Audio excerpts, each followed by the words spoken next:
Baik, jumpa lagi dengan saya.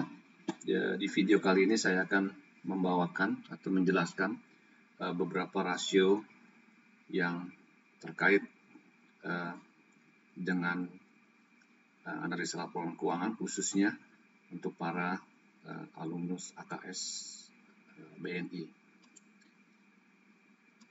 Ya, di antaranya adalah current ratio, modal kerja bersih, NWC, net working capital, quick ratio,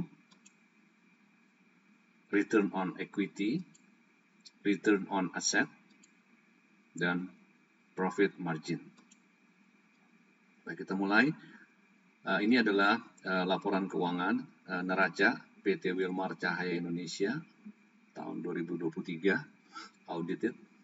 Nah, sekarang kita akan mulai dengan rasio yang pertama, yaitu current ratio atau disebut dengan rasio lancar, yaitu aset lancar dibagi dengan liabilitas jangka pendek, sama juga dengan lancar ya.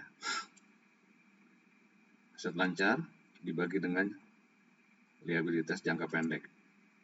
Hasilnya 7,3 kali. Artinya, aset lancar perusahaan dapat untuk melunasi utang lancarnya sebesar 7,3 kalinya.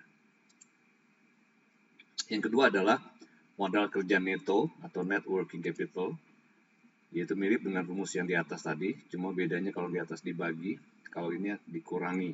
Jadi aset lancar dikurangi dengan liabilitas jangka pendek atau lancar.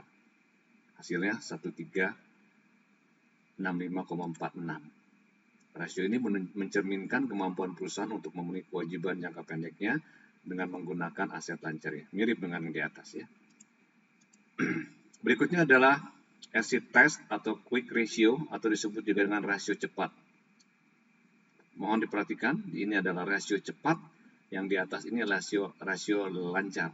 Perbedaannya adalah salah satu komponen aset lancar yang relatif sulit untuk dicairkan, untuk dikonversikan menjadi uang kas, yaitu dijual, itu adalah persediaan. Kalaupun bisa dijual dengan cepat, itu harus dengan satu diskon yang cukup signifikan. Maka ini kita keluarkan dalam perhitungan quick ratio-nya dari current assetnya, dari aset lancarnya. Ya. Jadi aset lancar kita keluarkan persediaannya, terus kita bagi dengan liabilitas jangka pendeknya. Ya. Hasilnya adalah 6 kali, yang artinya aset cepat, perhatikan ya, aset cepat perusahaan. Kalau yang di atas, aset lancar perusahaan.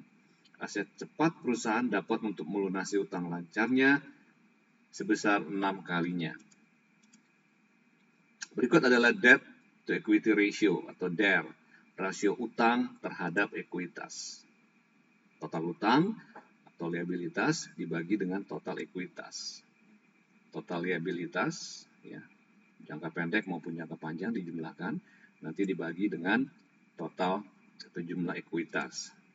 Hasilnya adalah 15,28%. Rasio ini memberikan gambaran tentang seberapa besar perusahaan bergantung pada utang untuk membiayai asetnya dibandingkan dengan ekuitas yang dimiliki pemegang saham.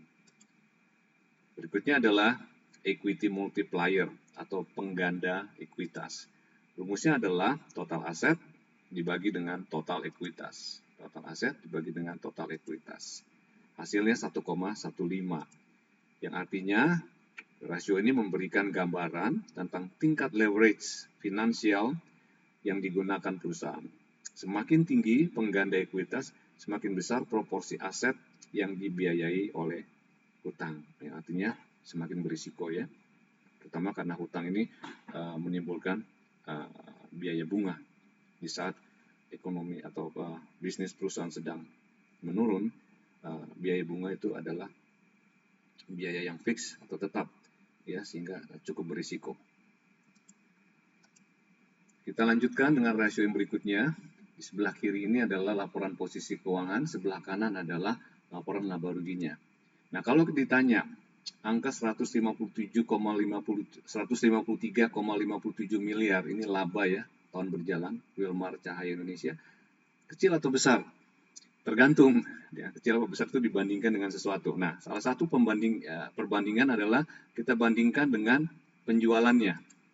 Nah, ini disebut dengan margin laba bersih atau NPM, Net Profit Margin.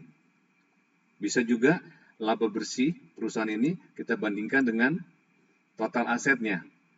Ya, itu yang kita kenal dengan ROA, Return on Asset. Bahasa Indonesianya adalah imbal hasil aset, imbal hasil atas aset. Lanjut, bisa juga kita bandingkan, laba ini kita bandingkan dengan ekuitasnya. Itu kita sebut dengan, ini mohon maaf, ini harusnya ROE, Return on Equity, imbal hasil atas ekuitas. Ya, profit margin, angkanya adalah 2,42%. Nah, artinya, ukuran kemampuan ya, profitabilitas yang menunjukkan seberapa besar persentase pendapatan perusahaan yang tersisa setelah semua biaya telah dikurangkan. Ini penting untuk menilai kesehatan keuangan dan efisiensi suatu perusahaan. Return on asset, hasilnya 8,1 kali, artinya mengukur seberapa efisien suatu perusahaan dalam menghasilkan laba dari total aset yang dimilikinya.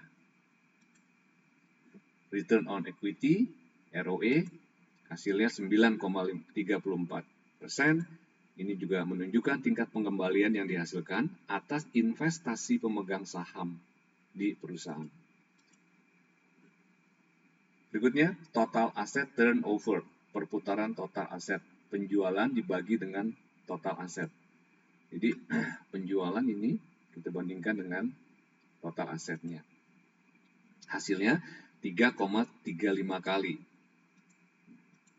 Artinya, setiap Rp1 total aset dapat menghasilkan atau mengenerate penjualan sebesar Rp3,3. Rasio ini menunjukkan seberapa efektif perusahaan dalam memanfaatkan asetnya untuk menghasilkan penjualan atau pendapatan. Demikian penjelasan saya, semoga bermanfaat.